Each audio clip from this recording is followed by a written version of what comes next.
Journaling to Self-Care: Methods, Mantras, and Mediums, presented by Meghan Brady.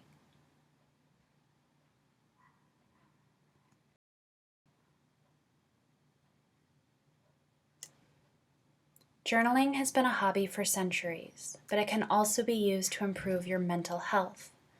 Studies have shown that recording your thoughts and feelings can actually reduce symptoms of anxiety and depression and improve your physical health. By reflecting on the day-to-day, you are able to see what is important to you and allow you to let other things go.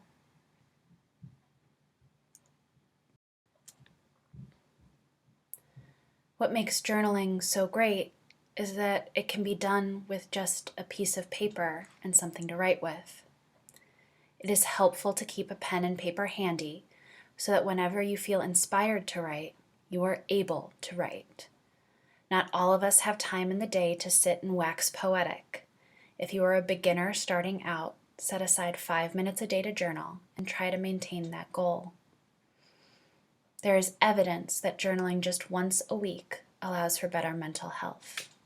Don't let time stop you. And please, be sure to journal for you. Use it to create better mental health, and don't feel that it needs to be perfect.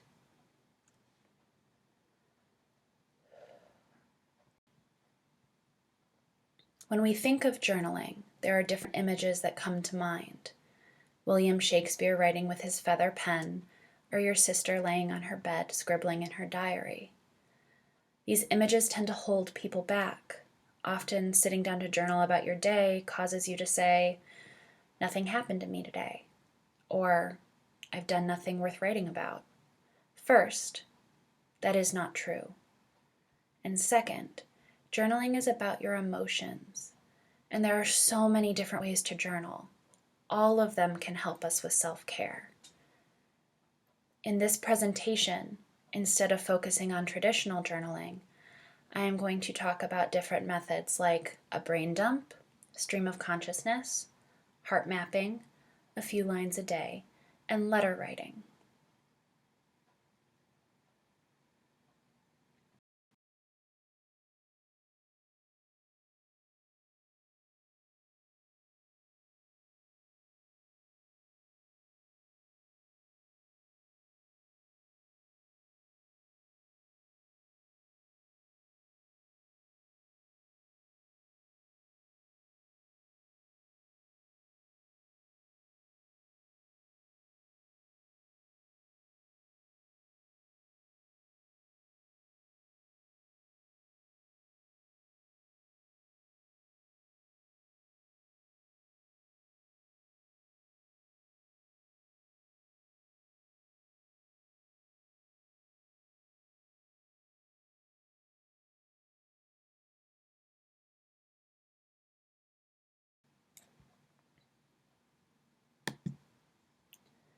A brain dump is a way to get all of the tiny thoughts outside of your head. Some people use a brain dump as a to-do list, reminder. Stream of consciousness journaling allows thoughts to flow. You sit down, clear your mind, and start writing. Do not second guess yourself. Do not go back and erase anything for any reason. Just keep going. This technique is good for perfectionists because it doesn't allow for perfection. If by the end of your writing you only have gibberish or a scribbled line, it doesn't matter. It may actually be a better entry in your journal because of its imperfections.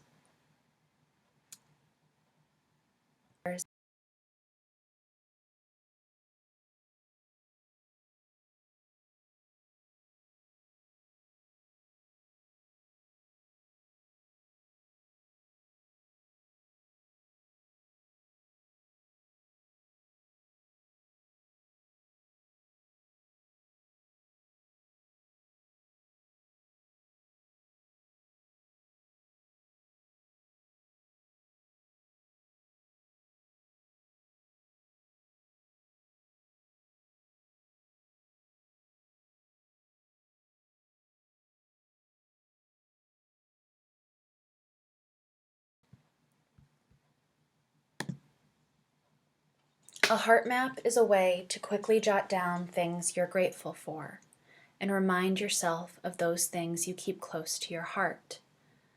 You don't have to draw a heart on the page, but that is how I like to create my heart maps. When you have had a particularly difficult day, you can go back to your heart map and remind yourself of the things that bring you. A few lines a day, or 1 line a day, journaling, is a technique that limits your writing.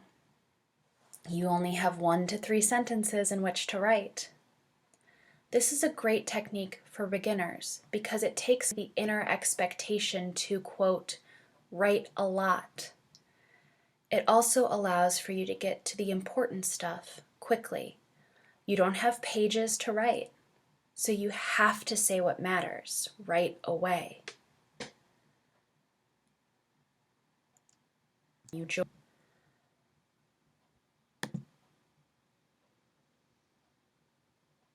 Writing a letter is something you may feel more comfortable doing, as it is something you have done before. It is helpful to write a letter to a specific person, maybe someone who is on your mind, either good reasons or because you are feeling angry or frustrated with them. By writing a letter to this person, you can start to understand your own feelings and come to conclusions about how this person affects your life. Remember, you don't have to send this letter, but you can if you want.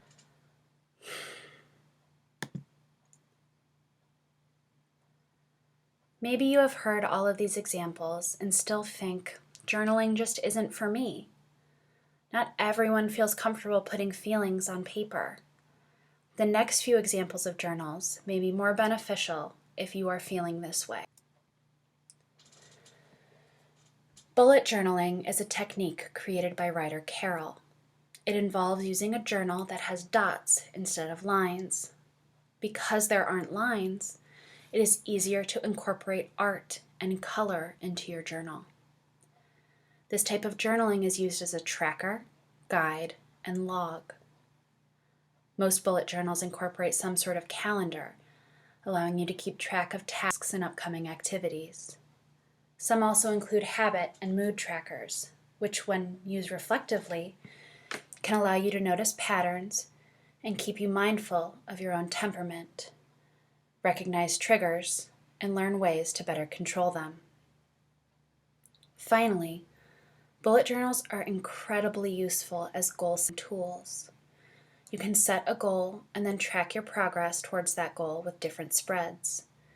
If you want more information on bullet journaling, click on any of the 3 pictures. They are all linked to YouTube videos with different techniques for bullet journaling. With this technique, remember, pick and choose what works for you. Don't try to do everything at once, or you will become overwhelmed. Start small and slow and work your way up to more spreads. Joy. Vision journaling is a technique for people who are not interested in verbalizing their emotions, but would rather create artwork in order to express what they are feeling.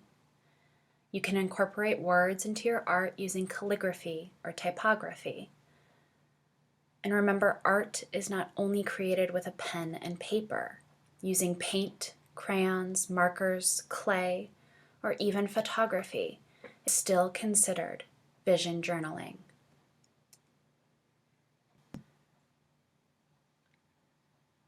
With technology constantly surrounding us, let's not rule out vlogs or video blogs as a method of journaling. It may be easier for you to open up the camera app on your phone and film your current thoughts and feelings than getting out the pen and paper. YouTube and Instagram have been popular social media apps in the last few years for vlogs to be shared with others. A newer application, TikTok, is also a useful way to journal, and it may be a little bit more creative because the videos have to be 60 seconds or less. It's the a few lines a day version of video blogging. What is wonderful about these programs is you can share your journal with people or not. If you want to keep it private, create a separate account specifically for you.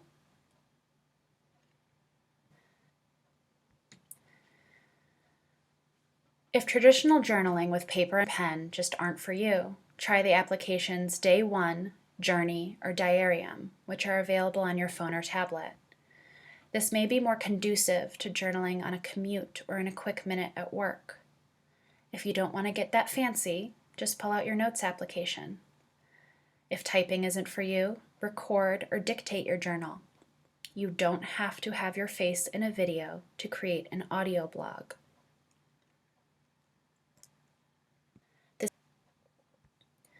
Remember, there is no wrong way to journal. You are doing this for you. It should not add more stress to your life. If 5 minutes a day is too long, change it to 2 or 3.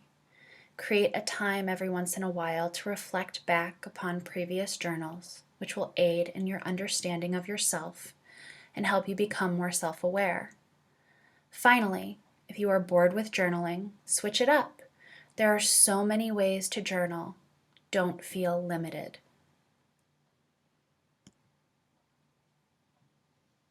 This presentation used information from Psychology Today and the University of Rochester Medical Center. Photos were taken from Google Images. This is also helpful later if you are struggling for something to write about. Go into your heart map for a topic to write about that day.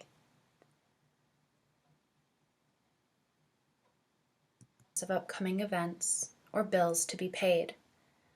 You can also use a brain dump as a method of getting out negative thoughts. After a particularly frustrating day, writing down your anger can help you put it behind you. Brain dumps are messy and unstructured and meant to help you free your mind. What is seemingly insignificant to you today, just an annoyance or a task, may be impactful upon later reflection.